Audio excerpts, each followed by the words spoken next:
My life has not been perfect. And I find that deeply annoying. For better or worse, I've faced crisis across every part of it. When it's personal, it's hard to know how to survive.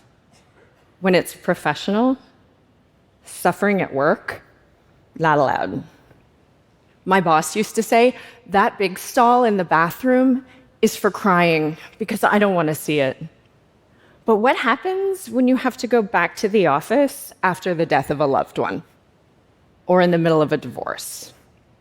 More taboo, what if something bad happens at work? Bankruptcy, layoffs, a failed startup? Here's the thing. Our brains don't actually know the difference between grief at work and grief at home. It's all grief, all of it. Pop culture tells us, be resilient, gritty. I don't know about you, but I'm more likely to show up with dirty hair, a hangover, and a bad, juicy jumpsuit. Thankfully, managing crisis is a skill set. It's something we can learn, but it takes tools, practical tools, not toxic positivity. I'm the CEO of a crisis management firm. We work on capital C crisis, fraud, scandal, industrial accidents, workplace fatalities. I'm also a hospice chaplain and a death doula.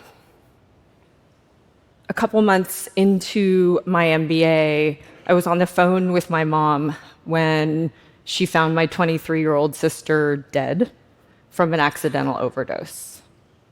This is a strange format up here because then I have to say that a lot of other people died, one after the other, and can't really go into the years I spent laying in the ashes of my life. I was in childbirth when a doctor cut my artery. Every time my heart beat, blood pumped into my abdomen for 8 hours. Apparently, the human body holds 11 units of blood, and they replaced 8 of mine. So, suffice it to say, I had a few unanswered questions in my life, and I did what I thought every reasonable person would do in this kind of a setting. I got obsessed with death and dying. I read the Tibetan Book of the Dead, did grief yoga, wrote my own obituary, laid like a corpse to see what it would feel like. It makes me very weird at cocktail parties. Professionally, I met crisis when I was the COO of a hedge fund. I was getting a root canal when I got the call that our largest investment had been raided by the FBI. It was a $500 million global Ponzi scheme, painful investor losses, bad guys went to jail for decades, and our firm went out of business. I was freaking out to one of my lawyers, like sobbing, when he said to me, "Get over it. It's not like someone died." It's like, I'm going to refute that point. It felt like someone died. I lost my job, my reputation. I lost friends. I lost my identity. I grieved.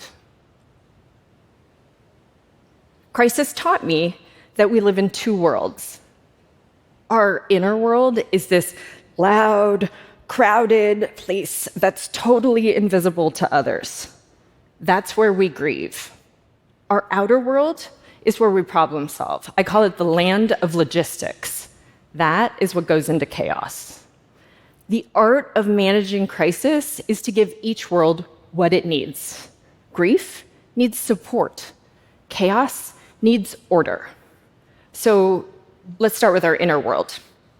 Crisis is catalytic. Think of it like a nuclear chain reaction. The first thing it triggers is our biology. We flood with adrenaline, cortisol. This is super useful if you've ever had to run away from a bear. But the thing in crisis is you're running away from a bear for years. That messes with your brain. Memory, cognition, impulse control. In hospice, we call this grief brain. It's that foggy feeling, grief brain. So how do we cope? Turns out, not that well. Most of us take what's already hard about grief and just make it harder. We do this by either burying the grief, like nuclear waste, or by detonating it, like a bomb. And it's tricky to see these things in ourselves, so consider this. When all hell breaks loose, are you more likely to simmer in resentment or fire off a flaming email?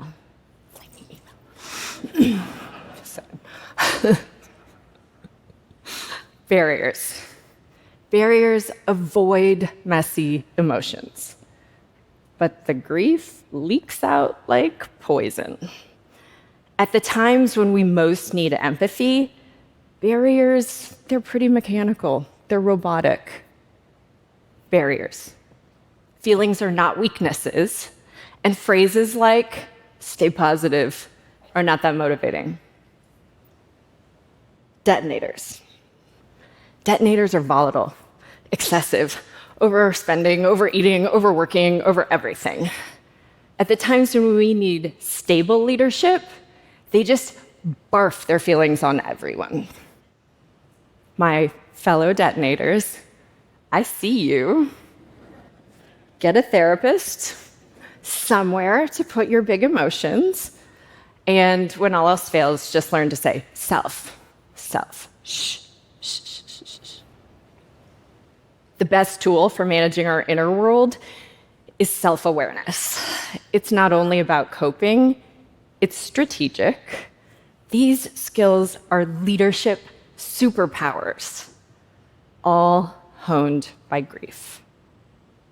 Now, what about our outer world? Let's say someone's died. You have grief brain. Then you have to negotiate with the insurance company, call the coroner, cancel their mail. A doctor I work with in hospice calls this bureaucratic suffering. These are the times, either personally or professionally, where we need an operating system to organize the chaos. That operating system begins with 4 questions. First, what is the crisis? You'd be amazed how often people try and solve problems they can't define. Imagine you're in your conference room. Go around your team. What's the crisis? What's the crisis? You will get different answers from everyone. That's your starting point for building alignment and identifying conflict. Second, what are the trade-offs? In grief, we go into denial, wishful thinking. Use management frameworks, timelines, decision trees, map it out. There are no easy choices and bad choices. There are no good choices and the right choices. There are only hard choices. So make them concrete and map them out. Third, what are your priorities? You cannot control the outcome of crisis. You can't. But you can control who you want to be. As a brand in your company, be the best version of your brand. As a person, choose. Choose to grow. Try. See if you can prioritize things like adaptability, discipline, kindness. Finally, what is the next right thing? It's a Buddhist concept that orients us to the present moment. When things are in chaos, make a list and just do what comes next. That's it. Just what comes next. And sometimes you'll spend a lot of time. What's next? What's next? What's next? Crisis happens to everyone. It will happen to you. If you're brave enough, it will teach you lessons you can't learn anywhere else. Crisis has not always been my best look, but it brought out the best in me. There is, I promise you, a path from grief to growth if you choose it. Thank you.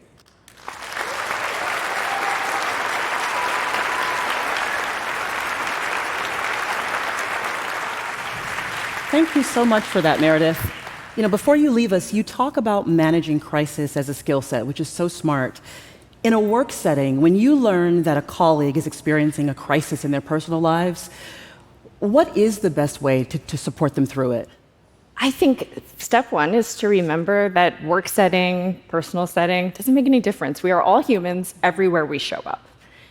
One of the challenges of work is that we believe we're supposed to just fix things. Yeah. The problem with grief, it's not fixable.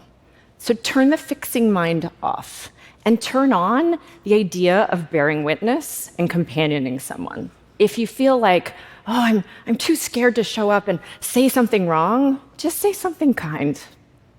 People will say, well, I didn't want to bring that up because it might make you feel sad. If someone's going through something hard, they're already sad. They know it's going to happen. That's right. Right? So just show up, walk with them, sit with them in the darkness. Even if they're your colleague, it doesn't take much to just say, hey, you're on my mind. How are you holding up? That's it. Be human. We are humans everywhere. I love that. Such an important talk. Thank you so much. Thank you. Meredith Willson Parfit. Thank you for having me.